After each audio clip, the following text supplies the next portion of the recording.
আবু জাহেল ঘোষণা দিল, খবরদার, হজের মৌসুম, হাজী সাহেবরা গোটা বিশ্ব থেকে আসবে, আমার দলের কর্মীরা তোরা যেটা করবি সেটা হচ্ছে হাজীদের কাছে যে বলবি মক্কায় নতুন এক পাগল আসছে, নতুন এক জাদুকর আসছে, নাম মুহাম্মদ।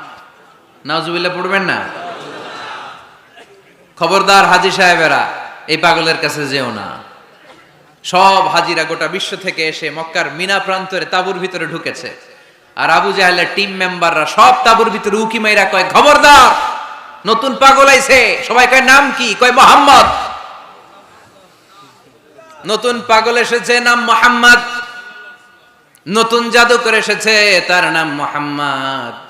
খবরদার, তার কাছে যেও না, তার কথা শোনো না, শুনলে তোমরাও পাগল হয়ে যাবা, তোমরাও পাগল হয়ে যাবা। সে এত বড় জাদুকর, মুহাম্মদ সাল্লাল্লাহু আলাইহি ওয়াসাল্লাম এত বড় জাদুকর, তার জাদু দেখলে, তার কথা শুনলে হাজবেন্ড ওয়াইফের মধ্যে সম্পর্ক বিচ্ছিন্ন হয়ে যায়। সে এত বড় জাদুকর, তার কথা শুনলে বাবা আর ছেলের সম্পর্ক ছিন্ন হয়ে যায়।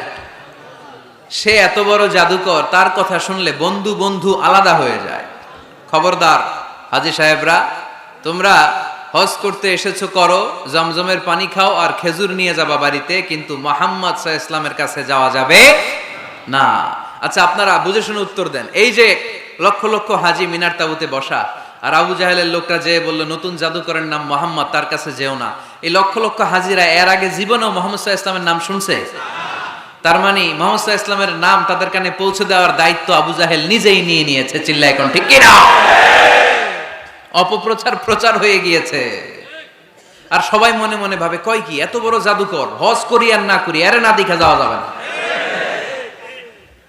হজ তাড়াতাড়ি কোন রকম সাইরা এই জাদুকরের কাছে আগে যাব, দেখি কেমন জাদু দেখায়, দেখি কত বড় ম্যাজিশিয়ান, দেখি তো কত বড় পাগলের। কারণ আল ইনসানু হারিসুন আলা মা মুনিআ, মানুষকে যেটা নিষেধ করা হয় বেশি, মানুষ এটা করতে চায়। যদি বলি ওদিকে যাবি না, ওর বাপের কিরা ওদিকে যাবে, ও ঠিক কি না? এটা আমাদের স্বভাব, আমাদের খাসলা, আমাদের বৈশিষ্ট্য, যেটা আমাদেরকে নিষেধ করা হয় বেশি, ওটা করতে মন চায়। সব হাজিরা মনে মনে ভাবলো, আমরা যাব যাব, তোরা যতই বলিস না কেন যাব যাব, হজের পরে অবশ্যই যাব। দেখা গেল হজের পরে বিশ্বনবী মুহাম্মদুর রাসূলুল্লাহ সাল্লাল্লাহু আলাইহি ওয়াসাল্লামের বাড়ির সামনে বিশাল বড় গ্যাদারিং শুরু হয়েছে। সবাই লাইন ধরে দেখা করতে গেছে। দেখা করতে যে বিশ্বনবীর চেহারা দেখে প্রথম নজরেই সব পাগল। চাঁদের চেয়ে সুন্দর তুমি নবী আমার কামলিওয়ালা, চাঁদের চেয়ে সুন্দর তুমি নবী আমার কামলিওয়ালা, দুজা তুমি প্যারা নবী সাল্লে আলা, দু জাহানের বাদশাহ তুমি প্যারা নবী সাল্লে আলা, চাঁদের চেয়ে সুন্দর তুমি নবী আমার কামলিওয়ালা। সুবহানাল্লাহ পড়েন। এত সুন্দর চেহারা, বিষ্ণু ঈসা ইসলামের চেহারার মতো এরকম চেহারার মানুষ পৃথিবীতে আছে? দ্বিতীয়টা, অনেকে বলে সাইয়েদনা ইউসুফ আলাইহিস সালামের চেহারা নাকি বেশি সুন্দর। সুন্দর ঠিক, কিন্তু আমার নবীর চাইতে বেশি নয়। বিষ্ণু বলতেন, আনা মালিহুন ওয়া আখি ইউসুফু সাবিহুন, আমার ভাই ইউসুফ হচ্ছে সবিহ, সবিহ মানে সাদা সুন্দর ধবধবে, আর আমি হচ্ছে মালিহ, মালিহ মানে এসেছে মিলহন থেকে, মিলহন মানে লবণ, মানে লাবণ্যময় সুন্দর। আমার ভাই ইউসুফ নবী সাদা সুন্দর, আমি লাবণ্যময় সুন্দর। কোনটার দাম বেশি? লাবণ্যময় সুন্দরের দাম বেশি। সাইয়েদনা ইউসুফ আলাইহিস সালামের চেহারা দেখে মিশরের মেয়েরা লেবু কাটতে যে বা কমলা কাটতে যে, আনার কাটতে, কমলা কাটতে যে আঙ্গুল কেটে ফেলেছিল। কোরআন তার সাক্ষী, ওয়া কাত্তা'না আইদিয়াহুন। আম্মাজান আয়েশা রাদিয়াল্লাহু তাআলা আনহা যখন এই ঘটনা শুনেছেন, তিনি মিশরের মেয়েদেরকে ডাক দিয়ে বলেছেন, ও মিশরের মেয়েরা, তোমরা ইউসুফ নবীর সৌন্দর্য দেখে লেবু কাটতে যে আঙ্গুল কেটেছ, আমার স্বামী পেয়ারা নবী মুহাম্মদ রাসূলুল্লাহর চেহারা যদি তোমরা দেখতা, তাহলে লেবু কাটতে যে আঙ্গুল নয়, কলিজাটা কেটে টুকরা টুকরা করে দিতা। আবার আম্মাজান আয়েশা বলতো, লাকুম শামসুন ওয়া লানা শামসুন, তোমাদের জন্য একটা সূর্য আছে, কিন্তু আমি আয়েশার জন্য আলাদা একটা সূর্য আছে। তোমাদের সূর্যটা প্রতিদিন সকালবেলা পূর্ব আকাশে উদিত হয়ে গোটা দুনিয়াটারে আলোকিত করে দেয়, আর আমার সূর্যটার নাম হলো মুহাম্মদ সাল্লাল্লাহু আলাইহি ওয়াসাল্লাম। মসজিদে নববীতে এশার নামাজের পরে আমার সূর্যটা আমার ঘরে উদিত হয়। তোমাদের সূর্য সকালবেলা পূর্ব আকাশে উঠে গোটা দুনিয়াটারে আলোকিত করে, আমার সূর্য মুহাম্মদ এশার নামাজের পরে আমার ঘরের ভেতরে যখন উকি দেয় আমার পুরো ঘরটারে আলোকিত করে দেয় কে? এত সুন্দর চেহারা ছিল, ওনার চেহারার নূর দিয়ে হারানো সুই খুঁজে পেয়েছে বিশ্বনবীর স্ত্রীরা। চিল্লায় করে আল্লাহু আকবার। বিশ্বনবীর চেহারা সৌন্দর্যের সাথে কারো সৌন্দর্যের কোনো মিল হবে? No comparison with our beloved prophet Muhammad sallallahu alayhi wasallam. Whether it's the fitness, whether it's the appearance, whether it's the status, no comparison with our prophet. এটা ফিটনেসের দিক থেকে হোক, এটা চেহারার সৌন্দর্যের দিক থেকে হোক, এটা কণ্ঠস্বরের ঝংকারের দিক থেকে হোক, সম্মান আর মর্যাদার দিক থেকে হোক, আমার নবীর সম্মানের ধারে কাছেও সম্মান পৃথিবীর কারো হতে পারে না। চিল্লায় বলেন ঠিক কি না? এজন্য আল্লাহ বললেন ওয়া রাফা'না লাকা যিকরাক, নবী আপনার সম্মান বাড়াতে বাড়াতে আমি আকাশচুম্বী করেছি। লোকজন সব যে বিশ্বনবীর দরবারে লাইন ধরেছে, হাজিরা সব বিশ্বনবীর কাছে যে চেহারা দেখেই কুপকার, বাকি জিনিস তো পরে। অনেকে আছে না চেহারা দেখলেই মানুষ পাগল হয়ে যায়, আছে না নাই? চেহারা দেখেই পাগল, চেহারা দেখেই পাগল। তারপর তারা মিলাতে লাগলো। মিনার তাবুতে আবু জাহেলের কর্মীরা ঘোষণা দিয়েছিল এলাকায় মুহাম্মদ নামে পাগল এসেছে। তারা মিলায়ে দেখে না, এই মহামানব কোনোদিন পাগল হতে পারে না, কারণ পাগলের চুলগুলো থাকে উস্কো খুস্কো, ঠিক কিনা? আমার নবী সাল্লাল্লাহু আলাইহি ওয়াসাল্লামের চুল উস্কো খুস্কো ছিল?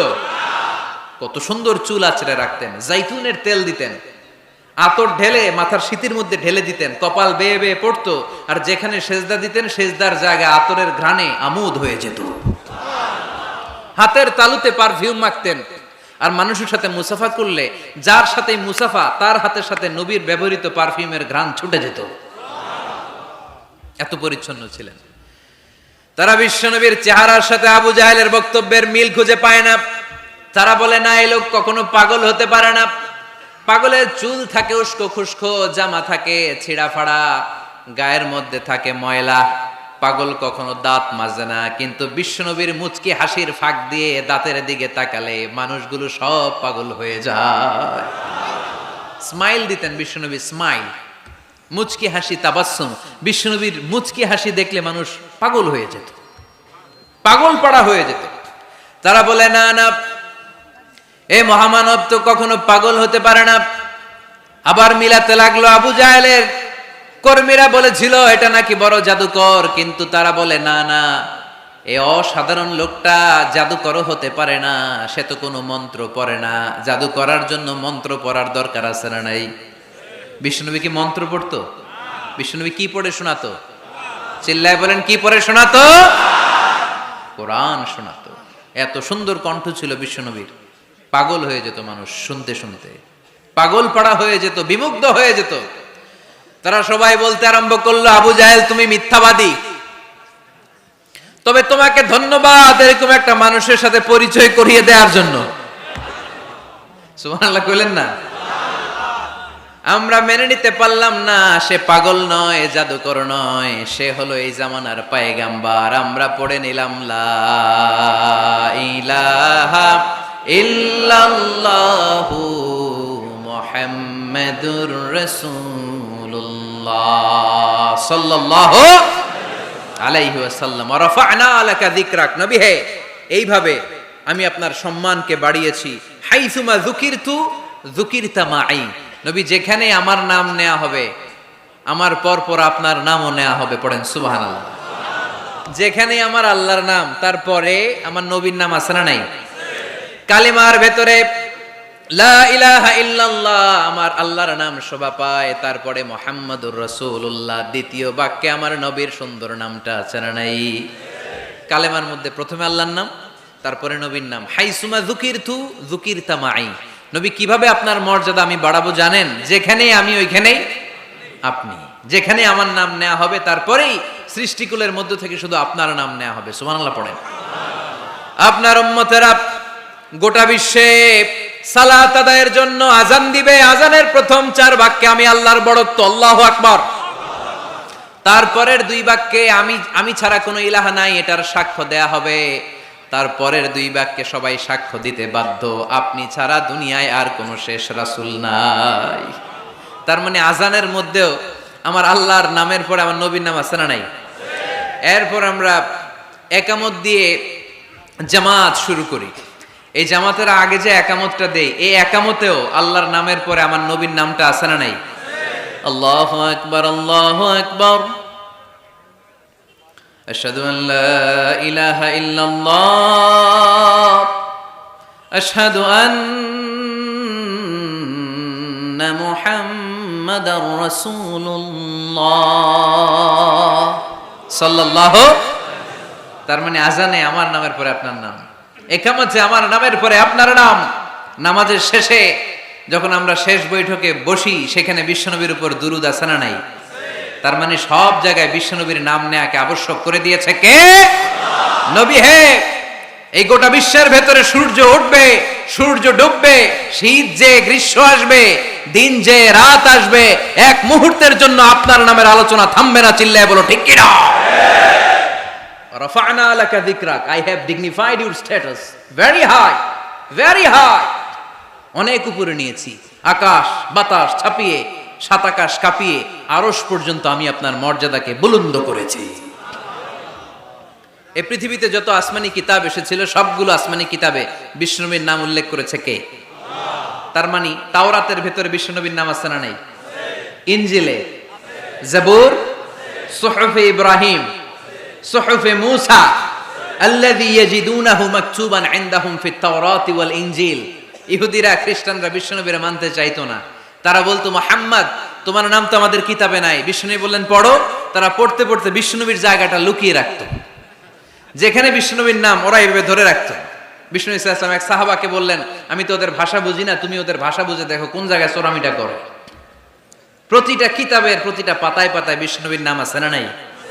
সাইয়েদনা আদম আলাইহিস সালাম থেকে শুরু করে ঈসা আলাইহিস সালাম পর্যন্ত যত নবী এসেছে, সব নবী সুসংবাদ দিয়েছে যে একজন নবী আসবে, যেই নবী আসার মধ্য দিয়ে এই আম্বিয়া আলাইহিমুস সালাম পৃথিবীতে আসার যে ধারাবাহিকতা, এই সিলসিলা, এই চেইনকে আল্লাহ তাআলা কাট অফ করে দিবে।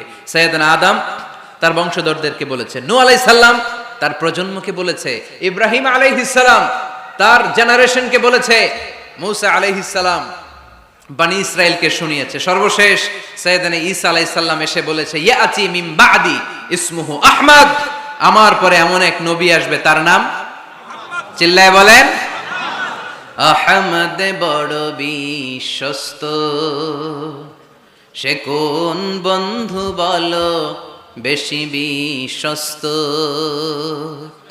সে কোন বন্ধু বলো বেশি বিশ্বস্ত, কার কাছে মন খুলে দেয়া যায়, কার কাছে প্রাণ খুলে বলা যায়, হওয়া যায় অতি আশ্বস্ত, তার নাম আহমদ বড় বিশ্বস্ত। সুবহানাল্লাহ পড়েন। ইয়াতি মিন বাদি ইসমুহু আহমদ, আমার পরে এমন এক নবী আসবে তার নাম হবে আহমদ। এই নবীর পরে আর কোন নবী আছে? চিল্লায় বলেন লা নবিয়্যা বাদি ওয়ালা রাসূলা, আমার পরে কোনো নবীও নাই, আমার পরে কোনো রাসূলও নাই। তবে আমার পরে যদি নবী হওয়ার যোগ্যতা কারো থাকে, আমার ওমরে ফারুক নবী হওয়ার যোগ্যতা রাখে। কোন নবী নাই, খাতামুন নবিয়্যিন, আমার পরে কোনো নবী নাই। তার মানে বিশ্ব নবীর জীবনে 3 নম্বর নিয়ামত হলো রাফা'না লাকা যিকরাক, মর্যাদা আমি বাড়াতে বাড়াতে বাড়াতে বাড়াতে নবী অনেক উপরে নিয়েছি। আবার আল্লাহ আমাদেরকে ডেকে বললেন, ও ইমানদার বান্দারা শোনো, আমি স্বয়ং আল্লাহ তাআলা আমার ফেরেশতা বাহিনী নিয়ে এই নবীর উপরে স্বয়ং আমি দুরূদ পড়ি। ইন্নাল্লাহা ওয়া মালাইকাতাহু ইউসাল্লুনা আলান নবী يا أيها الذين آمنوا صلوا عليه وسلموا تسليما পড়েন اللهم صل على محمد وعلى آل محمد كما صليت على إبراهيم وعلى آل إبراهيم إنك حميد مجيد اللهم بارك على محمد وعلى آل محمد كما باركت على إبراهيم وعلى آل إبراهيم إنك حميد مجيد চিৎকার করে পড়েন সুবহানাল্লাহ। এমন নবী যে নবীর উপর আল্লাহ নিজেই দুরূদ পড়ে, ফেরেশতারা পড়ে, এজন্য আমাদেরও পড়ার দরকার আছে না নাই? আবার আল্লাহ বললেন নবী আপনি এমন নবী যেই নবীকে আমি হাউজে কাউসার দিয়েছি, লক্ষ লক্ষ নবীদের কাউরে কিয়ামতের দিন আমি হাউজে কাউসারের মালিক বানাবো না, শুধুমাত্র কেবলমাত্র একমাত্র আপনি ছাড়া।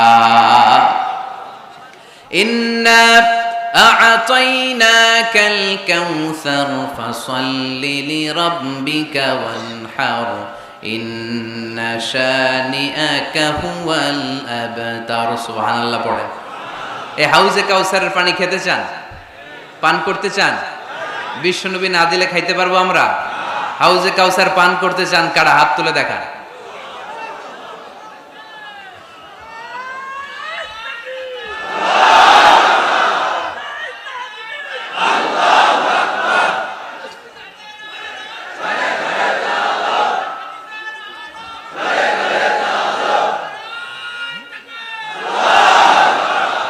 আহলা মিনাল আসাল, হাউজে কাউসারের পানি মধুর চেয়েও মিষ্টি। আবরাদু মিনাস সালজ, বরফের চাইতেও ঠান্ডা। আবিয়াদু মিনাল লাবান, দুধের চাইতেও সাদা। মান শারিবা মিনহা শারবাতান লাম ইয়াজমা আবাদা, এক ঢোক হাউজে কাউসারের পানি যে খাবে চিরকালের জন্য তার গলার তৃষ্ণা মিটে যাবে। ওই হাউজে কাউসার বিশ্বনবীকে দিয়ে বিশ্বনবীর মর্যাদা বাড়িয়েছে কে? আবার আল্লাহ বললেন নবী পৃথিবীর অনেক নবীকে আমি নৈতিক বিজয় দান করেছি, কিন্তু সবাইকে আমি রাজনৈতিক বিজয় দান করি নাই। আপনাকে আমি এমন নবী করে দুনিয়ার বুকে পাঠিয়েছি, আপনাকে আমি নৈতিক বিজয় দান করেছি, পাশাপাশি রাজনৈতিক বিজয়ও দান করেছি। সুবহানাল্লাহ। বিশ্বনবী একাধারে যেমনি মসজিদে নববীর ইমাম ছিলেন, পাশাপাশি মদিনার রাষ্ট্রের প্রেসিডেন্ট ছিলেন, ঠিক কিনা?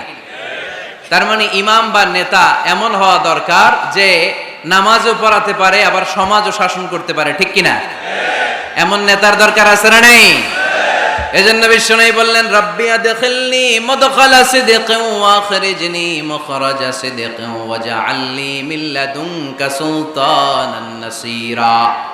ও আল্লাহ আপনি আমারে সত্যতার সাথে মক্কায় রাখেন, বের করলেও সত্যতার সাথে বের করেন, আর আপনি আমাকে বিজয়ী শক্তি দান করেন। বিজয়ী শক্তি, রাজনৈতিক শক্তি বিশ্বনবী আল্লাহ তাআলার কাছ থেকে দোয়া করে চেয়ে নিয়েছেন। চিল্লায় বলেন ঠিক কিনা?